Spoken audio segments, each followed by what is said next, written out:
Super Metroid. Hey guys, I just beat Super Metroid, and I gotta say, it's a really interesting game.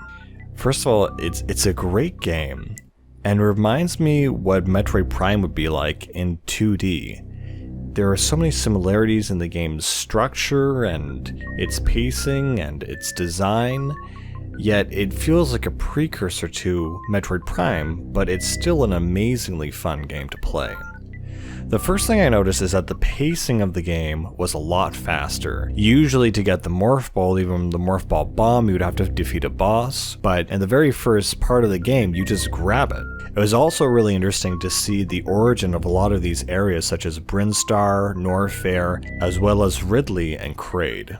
It's so interesting to see the traditional moves and weapons and items that I'm used to in a 3D Metroid game be implemented in 2D in interesting ways. There are obviously some things that can be done in 2D.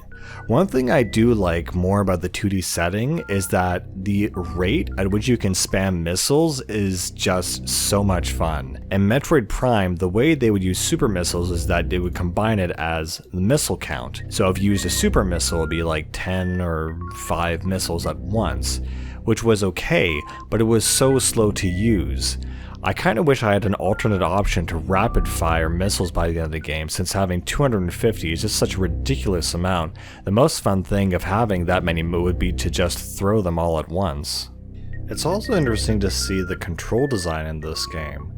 You have designated buttons for aiming up and down, as well as dashing. Honestly, I found the default setup to be quite cumbersome, so I mapped it so that dash was L, item select was X, item cancel was A, shooting was Y, and jumping was B.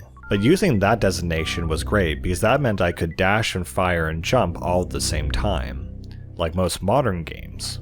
Of course, dashing isn't in Metroid Prime, so it was a really interesting mechanic to see, and obviously if they tried to do it in the next Metroid Prime game, I'd be really interested to see how they would try to do it. Playing one of the classic Metroidvanias is really something.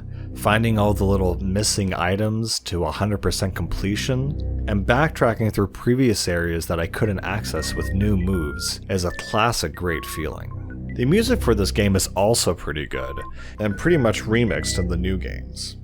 One thing I did notice about this game and about old games in general that I do have to bring up, that I really think is a great feature, is that as soon as you turn the game on, there's no logos, there's no cutscenes, you can start the game immediately, besides the loading screen. And it's just so fast. It makes me so angry that modern games have so many load screens and titles that I just don't care to sit through. They should entirely be skippable, but they're not. It was also really great learning more about Metroid's lore through this game, the origin of the Metroids and what became of the last Metroid. But actually seeing it take place was actually a pretty emotional and amazing moment. And I'm also reminded of the fact that storytelling is sometimes done best non-verbally and in the gameplay itself. I feel it was very powerful and well done. Also, it's really interesting to see all the moves from this game incorporated into Smash Brothers. I never really recognized the bomb, the screw attack, the grappling hook until I played this game. Overall, what I really like about this game compared to other Metroid games is the speed at which you play is just so fast-paced, while Metroid Prime, appropriately, is a much more slow-paced, atmospheric game. At the end of the day, I prefer the Prime series over this game, but this game is definitely a lot of fun and definitely does have its own atmosphere. The graphical aesthetics of the creatures in Samus's suit are also very impressive.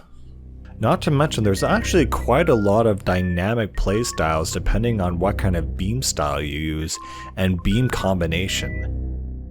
Overall, the presentation of this game, the pacing to the ending, I was hooked and just blew through this game in a week. I couldn't stop playing it because it was so much fun, so interesting, and really engaging. Anyway, it's a classic game and it deserves to be that way. Catch you guys later.